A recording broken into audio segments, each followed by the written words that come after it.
जय माता दी। I am doctor महिमा, एस्ट्रोलॉजर एंड वास्तु कंसल्टेंट। स्वागत है आप सभी का हमारे साथ एक विशेष वीडियो में, जिसमें हम बात करेंगे वृश्चिक राशि के लिए होली पर इस ग्रहण का कैसा प्रभाव रहने वाला है। साथ ही साथ इसी दिन यानी 14 मार्च को सन भी ट्रांजिट करेंगे। सन अभी कुंभ में है, शनि के साथ हैं, तो सूर्य और शनि की ये युक्ति टूटेगी। ये दुश्मन दोनों अपने साथ में थे, जिसने लोगों को बहुत परेशान किया हुआ था, खास तौर से वृश्चिक राशि को।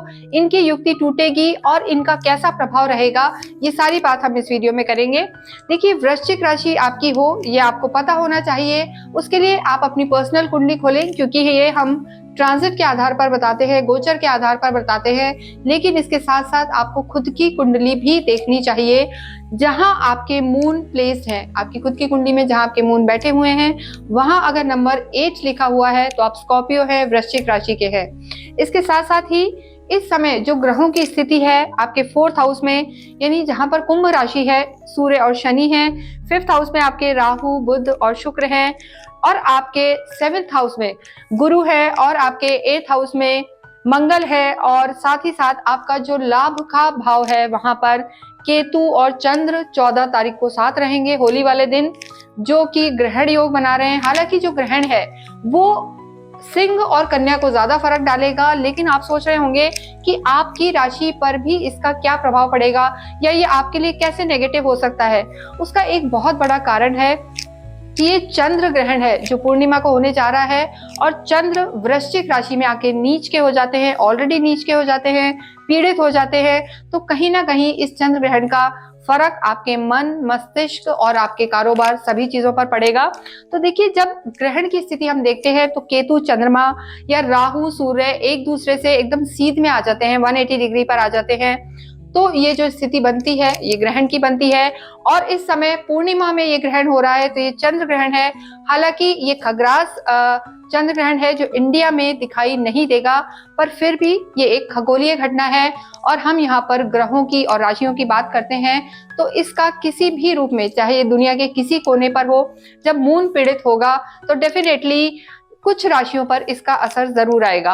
तो ऐसी स्थिति में हम बात करते हैं, चंद्र देखिए आपके लाभ भाव में है, चंद्रमा और केतु, और साथ ही साथ राहु, बुध और शुक्र आपके पंचम में है। स्थिति जो सूर्य की है वो शुरू में आपके, जो हम कहेंगे 14 तारीख की सुबह तक आपके 4th हाउस में ही रहेंगे। उसके बाद यहाँ से सूर्य अपना राशि परिवर्तन करेंगे, और 14 मार्च की शाम को 7 बजे ये आपके पंचम हाउस में आ जाएंगे। कायदे से देखा जाए तो ये आपके त्रिकोण में आ जाएंगे। तो ये एक पावरफुल योग होगा। यहाँ पर सूर्य अपने शत्रु राशि में है, शत्रु के साथ थे, लेकिन अब जब ये ट्रांजिट करेंगे तो आपके लिए फेवरेबल हो जाएंगे। सूर्य आपके लिए फेवरेबल होंगे, पर चंद्र पीड़ित होंगे। तो सूर्य और चंद्र का अच्छा होना या बुरा होना वृश्चिक के लिए क्या असर देगा, ये हम देखते हैं। यहाँ आने पर सूर्य डेफिनेटली आपके ऑरा को बहुत स्ट्रॉन्ग कर देंगे, लेकिन इस पूरी घटना का आपके जीवन पर, आपके स्वास्थ्य पर कैसा असर पड़ेगा वो सबसे पहले हम देखते हैं। तो वृश्चिक राशि वाले जो होते हैं बहुत ऑलरेडी इमोशनल होते हैं, भावनात्मक होते हैं, जल तत्व की राशि होती है। मंगल इनके लॉर्ड हैं, चाहे मंगल अग्नि तत्व है, लेकिन चंद्रमा यहाँ पर आके नीच के होते हैं और चंद्र ग्रहण है। तो ऐसे में अगर हम बात करें आपके स्वास्थ्य की, और अभी भी आप पे शनि की ढैया समाप्त नहीं हुई है, तो कहीं ना कहीं देखिए शनि 4थे हाउस में है, तो मानसिक तौर से तो आप प्रताड़ित चल ही रहे हैं पिछले 2-2.5 साल से। अभी भी आपको कम से कम 20 दिन और ध्यान रख के चलना है। और ऐसे में अगर हम देखते हैं तो जब चंद्रमा का ग्रहण का योग बनेगा, यानी पूरे 14 तारीख को, और मैं कहूंगी कि 13 तारीख से लेकर 20-21 मार्च तक आपको थोड़ा सा केयरफुल रहना है। हो सकता है कोई बात आपको हर्ट हो जाए, थोड़ा सा डिप्रेशन फील कर सकते हैं, नेगेटिविटी फील कर सकते हैं। कुछ भी नहीं होगा बुरा तो भी नकारात्मक सोच हो सकती है, आपको लगेगा मैं सब कुछ कर रहा हूँ फिर भी कुछ नहीं हो रहा है। अब तो कहा गया है कि शनि की ढैया भी समाप्त हो रही है, शनि अस्त भी हैं, लेकिन ये ग्रहण आपको मानसिक रूप से थोड़ी सी प्रताड़ना और दे सकता है, मन को भी थोड़ा सा तोड़ सकता है, रिश्ते नातों में आपको लगेगा अकेलापन। तो इन चीजों को आप थोड़ा बोल्डली फेस करें और अपनी मानसिक स्थिति का ध्यान रखें। डिप्रेशन या एंजाइटी जैसी समस्या हो सकती है।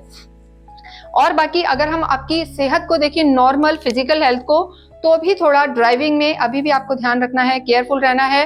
अगर आप होली खेलते हैं, जिस दिन ग्रहण है उस दिन भी आप ध्यान रखें, सावधानी से गाड़ी चलाएं, या अगर आप कहीं मिलने जुलने जाते हैं तो छोटी मोटी चोट ना लगे, इस चीज का भी वृश्चिक राशि वालों को विशेष ध्यान रखना है। बाकी सब ठीक रहेगा। इसके बाद हम बात करते हैं आपके लव एंड रिलेशनशिप की। देखिए, लव लाइफ को पंचम हाउस से देखते हैं, जो 5th हाउस होता है काल पुरुष की कुंडली से। आपको साथ साथ मैं सिखाती भी जाती हूँ। तो यहाँ जब आपके सूर्य आएंगे, यानी 14 तारीख को ही जब आपके सन यहाँ आएंगे, तो कहीं ना कहीं अगर हम ओवरऑल देखें, सूर्य के ट्रांजिट से आप कॉन्फिडेंट रहेंगे, आपका ऑरा स्ट्रांग रहेगा, एक आपको यश मिलेगा। लेकिन जो ग्रहण की स्थिति है, सूर्य और राहु साथ होंगे, ग्रहण योग बनाएंगे, और चंद्र केतु का तो आप पर ग्रहण चल ही रहा है। ओवरऑल जो स्थिति बनी हुई है, तो इससे आपको लव लाइफ में भी बहुत ध्यान रखना है। कहीं भी वाद विवाद में आपको नहीं पड़ना है, या कोई भी तीसरा हो सकता है आप दोनों के बीच में कंफ्यूजन क्रिएट कर दे, या तीसरा कोई ऐसा हो भड़काने का काम कर दे, तो राहु ऐसे में कंफ्यूज कर सकते हैं, आपको भ्रम की स्थिति आ सकती है। तो वृश्चिक राशि वालों को बहुत ज्यादा ध्यान रखना है कि आपको ट्रस्ट रखना है। आप खुद लॉयल रहते हैं और सामने वाले पर भी आपको ट्रस्ट रखना है, ये बहुत जरूरी है आपके लिए। अगर आप ट्रस्ट रखेंगे, वाद विवाद में नहीं पड़ेंगे, आपकी लैंग्वेज आप अच्छी रखेंगे, भाषा जिसे हम कहते हैं उसका अच्छे से प्रयोग करेंगे, तो आपकी लव लाइफ बेटर रहेगी। और भी जो आपके रिलेशन है, देखिए आपके जो एल्डर को सिबलिंग्स होते हैं उसी हाउस में हम कहेंगे, या इन लॉज की तरफ से थोड़ा सा आपको ध्यान रखने की जरूरत है। ग्रहण योग बने हुए हैं, मानसिक जो हम कहेंगे टेंशन हो सकती है, वाद विवाद हो सकता है, छोटी मोटी चीजों पर भी लड़ाई हो सकती है। तो इन चीजों से बचाव के लिए आपको थोड़ा सा चीजों को अवॉइड करना पड़ेगा। रिलेशनशिप को अच्छे से चीजें रहें, इसलिए आप वाद विवाद में, बहस में, आर्ग्यूमेंट में ना जाएं, कॉन्फ्लिक्ट में बिल्कुल भी ना पड़े। और देखिए, इक्लिप्स का सभी पे ये फर्क पड़ता है, वृश्चिक पे भी पड़ेगा। आपके तो चंद्रमा नीच के हो जाते हैं, तो आपको ये मन पर ज्यादा इफेक्ट करेगा। कोई भी ऐसी चीज जो आपकी 2-2.5 साल में आपसे गलत हो गई, या किसी से आपने दुश्मनी कर ली, या कोर्ट कचहरी के मुद्दे हैं, तो वहां भी आपको ये ध्यान रखना है कि वो चीज आपकी खुल सकती है, तो आप उसका बोल्डली सामना करें। किसी से भी इमोशनल लेवल पर ब्लैकमेल ना हो। कोई आपको ब्लैकमेल कर सकता है, आपका कोई राज जानता हो तो वो खोलने की आपको धमकी दे सकता है। इमोशनल होते हैं तो इमोशनल ही हो सकता है, आपकी गर्लफ्रेंड फोन बंद कर दे कि आपसे लड़ाई कर ले, तो उससे आपको डिस्टर्ब नहीं होना। ये सब चीजें आपका हफ्ता 10 दिन यानी 13 से लेकर और 22-23 मार्च तक आपको इस चीज का ध्यान रखना है। कुछ ऐसा होता है तो आप उसको ऐसे सोचें कि ये समय निकल जाएगा, वो एक टेम्परेरी फेज रहेगा, आगे आपकी ढैया भी हटेगी और फिर आगे आने वाला समय वृश्चिक राशि का बहुत बेटर होगा। देखिए, जो इनके सारे ही नक्षत्र हैं यानी अनुराधा, विशाखा और ज्येष्ठा, ये बात मैं तीनों ही नक्षत्रों के लिए कह रही हूँ। वृश्चिक राशि में सबको ही अपने स्वास्थ्य का, मानसिक चीजों का और अपने रिलेशनशिप का ध्यान रख के चलना है, चीजों को अवॉइड करना है। नेक्स्ट आपके हम कर्म को देखते हैं। देखिए, आपका जो कर्म क्षेत्र के स्वामी है, लॉर्ड जो है वही सूर्य हैं, और वही अब शनि से आजाद होकर और आपके पंचम हाउस में आएंगे, तो कर्म आपका बहुत अच्छा रहेगा। कार्य की दृष्टि से देखेंगे तो आपको काफी लाभ होना अब स्टार्ट हो जाएगा। कॉन्फिडेंट रहेंगे, लेकिन अगेन राहु है, भ्रम रखता है, एक्स्ट्रा आपको ओवर स्मार्ट ना बना दे, इस चीज का आपको ध्यान रखना है। डिप्लोमेसी ला सकता है राहु आपके मन में, यानी जो चीजें नहीं हैं वो भी दिखा सकता है। कोई आपकी लाइफ में ऐसा आ सकता है जो बड़ी बड़ी आपको पिक्चर दिखाएगा, बड़े बड़े गेम दिखाएगा, और हो सकता है आपसे पैसा लगवा ले। तो उस चीज में आपको इन्वेस्टमेंट बहुत सोच समझ कर करना है, अपनी बुद्धि का प्रयोग करना है, या जो आपके सीनियर्स हैं, गुरु हैं, या फैमिली में कोई ऐसे लोग हैं, उनकी सलाह लेकर ही आपको काम करना है। बाकी अगर ओवरऑल देखें तो कर्म यहाँ पर आपका बढ़ेगा, प्रोफेशनल आपको फायदे होंगे, चीजें आपकी ठीक रहेंगी। फाइनेंस की दृष्टि से भी आपकी चीजें ठीक रहेंगी, क्योंकि धन भाव के जो स्वामी है गुरु, वो आपके 7th हाउस में आए हुए हैं, यानी कोई भी आपका बिजनेस है वो अच्छा रहेगा। पर जो आपका जॉइंट वेंचर है वहां पर आपको सोच समझकर पैसा लगाना है, सोच समझकर आपको डॉक्यूमेंट्स पे साइन करने हैं या कमिट करना है। अगर कोई आपको प्रेशर भी दे तो आप कम से कम 29 मार्च तक इन चीजों को टाल दें। यानी कोई भी बड़ा डिसीजन अगर वृश्चिक राशि वालों को लेना है तो उसको वो अवश्य ही 29 मार्च के बाद लें, ये आपके लिए बहुत ज्यादा जरूरी है। इससे आगे आपको फिर लाभ होगा। और अभी जब हम देखते हैं चीजें ओवरऑल, धन की स्थिति आपकी अच्छी रहेगी, यानी पैसा अच्छा आएगा, और अगर आप उसे प्रॉपर यूटिलाइज करते हैं तो आपकी चीजें ठीक रहेंगी। आपका मैरिज का भी हाउस यही है, 7th हाउस से ही हम मैरिड लाइफ को देखते हैं। और वैवाहिक जीवन वृश्चिक राशि वालों के लिए ठीक है, लेकिन 13 तारीख से लेकर और 21-22 मार्च तक आपको थोड़ा सा ध्यान रखना है, वाद विवादों में नहीं जाना। और देखिए इस समय मैं सभी को कह रही हूँ कि जो गुरु की स्थिति है वो आपकी खुद की कुंडली में कैसी है, इससे बहुत डिपेंड करेगा कि क्या ये ग्रहण आपको असर करेगा या नहीं। क्या ये सूर्य का ट्रांजिट आपको नेगेटिव असर तो नहीं देगा, क्योंकि गुरु यहाँ पर बहुत इंपॉर्टेंट है वृश्चिक वालों के लिए भी, क्योंकि गुरु की जो पंचम दृष्टि है आपके लाभ भाव में देख रही है, तो इससे आपको फायदा होगा, आपको नुकसान से बचाएगा, मानसिक प्रताड़ना से बचाएगा, लड़ाई झगड़ों से भी बचा सकता है। और गुरु की सीधी दृष्टि आपकी लगन पर है, यानी चाहे कितनी भी नेगेटिविटी आए, अगर गुरु आपके स्ट्रांग हैं तो वो आपको एक पॉजिटिव सोच देंगे, आध्यात्मिकता से जोड़ेंगे और भगवान पर आप विश्वास करेंगे तो ये कठिन समय आपका निकल जाएगा। साथ ही साथ गुरु आपके पराक्रम को भी देख रहे हैं, और ऐसे में जब गुरु पराक्रम को देखते हैं तो आपको कॉन्फिडेंट बनाते हैं, एक अच्छी सोच देते हैं, एथिकल सोच देते हैं, पॉजिटिव सोच देते हैं, तो ऑप्टिमिस्टिक हो जाएंगे अगर गुरु आपकी कुंडली में अच्छा है। तो आप अपनी कुंडली का निरीक्षण अवश्य कराएं। आप चाहें तो हमें भी अपनी कुंडली भेज सकते हैं, हमारे नंबर्स यहाँ पर दिए हुए हैं। तो ओवरऑल इस गोचर के साथ, इस वीडियो के साथ आप अपने कुंडली के प्लैनेट्स को भी देखें और तभी आप जो भी आपका फलादेश है उसको फॉलो करें, ये बहुत इंपॉर्टेंट है। साथ ही साथ स्टूडेंट्स की हम बात करते हैं तो देखिए स्टूडेंट्स का जो हाउस होता है वो भी पंचम हाउस होता है। एकेडमिक जो हम हाउस देखते हैं या लव लाइफ देखते हैं, विद्यार्थियों का जीवन देखते हैं, तो यहाँ पर आपके राहु, बुध, शुक्र और 14 मार्च को यहाँ पर सूर्य भी आ जाएंगे। तो विद्यार्थियों के लिए देखिए समय ठीक है, आपके लॉर्ड गुरु हैं, तो इस ट्रांजिट का, सूर्य का जो ट्रांजिट होगा 14 मार्च को कुंभ से निकलकर मीन में, यानी सूर्य अपने मित्र की राशि में आएंगे, गुरु की राशि में आएंगे, तो आपको इससे फायदा होगा विद्यार्थियों को। अगर आप कोई हायर स्टडीज में जाना चाहते हैं, कोई एग्जाम देना चाहते हैं, तो ये समय आपके लिए बहुत अच्छा है। 14 मार्च से लेकर 14 अप्रैल तक का ये जो पूरा सूर्य का गोचर है, ये ग्रहण कुछ 5-7 दिनों के लिए आपके मन को कमजोर कर सकता है, पर उसकी ज्यादा चिंता मत करें, आगे हम आपको उपाय भी बताएंगे। बस आप अपने मन को मजबूत रखें, फोकस रखें चीजों पर और विल पावर को स्ट्रांग रखें, तो आपके एग्जाम्स के रिजल्ट्स अच्छे रहेंगे। गवर्नमेंट से भी आपको फायदा हो सकता है।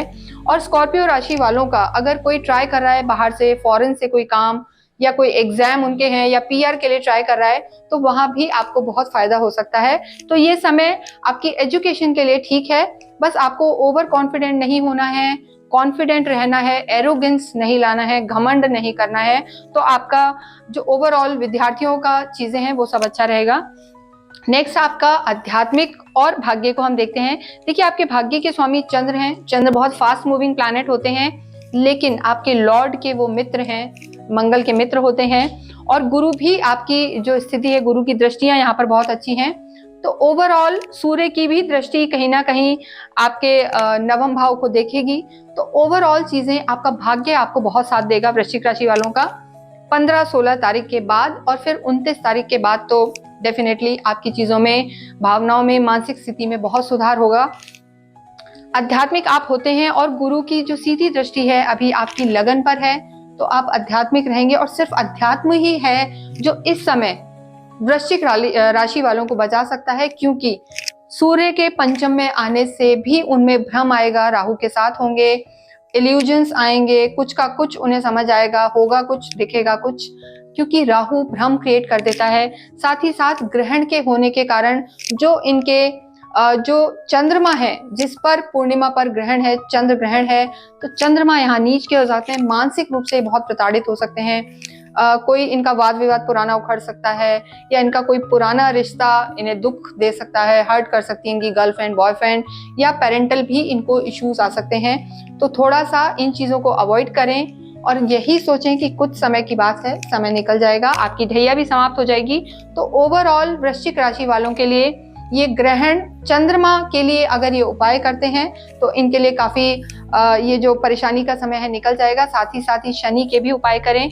और देखिए होली है, अगर अभी आपको कहीं भी लगता है कि बहुत ज्यादा नेगेटिविटी आप पे है, मानसिक रूप से आप बहुत परेशान हैं, तो आप जरूर एक फिटकरी का टुकड़ा लें और कुछ नमक भी लें, और अपने ऊपर से, होली जिस दिन दहन होता है उस दिन अपने ऊपर से 7 टाइम्स एंटी क्लॉकवाइज आप उसको उतार लें, और उसको दहन में आप डाल दें होलिका दहन वाले दिन।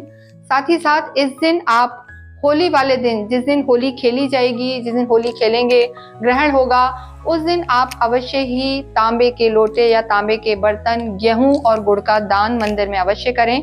तो आपकी जो मानसिक प्रताड़ना बनी हुई है, डिप्रेशन है, रिश्तों में खटास है, वो सब दूर होगी। आपके देखिए जो स्वामी हैं मंगल हैं, हनुमान जी हैं, तो आप अवश्य ही कमेंट बॉक्स में ओम हम हनुमते नमः लिखें, इससे भी उनका आशीर्वाद प्राप्त होगा। इस दिन आप अवश्य ही हनुमान जी को चोला चढ़ाएं और इस समय पूरे ही समय आप हनुमान चालीसा पढ़ें, बजरंग बाण पढ़ें और शनि मंदिर जाना ना भूलें। साथ ही साथ शिव जी पर आप काले तिल डालकर जल चढ़ाएं, तो आपकी चीजें बहुत जल्दी ही जितनी भी समस्याएं हैं दूर होंगी। इसके साथ ही इस वीडियो को मैं यहीं विराम देती हूँ। Wish you a very happy Holi. Thank you.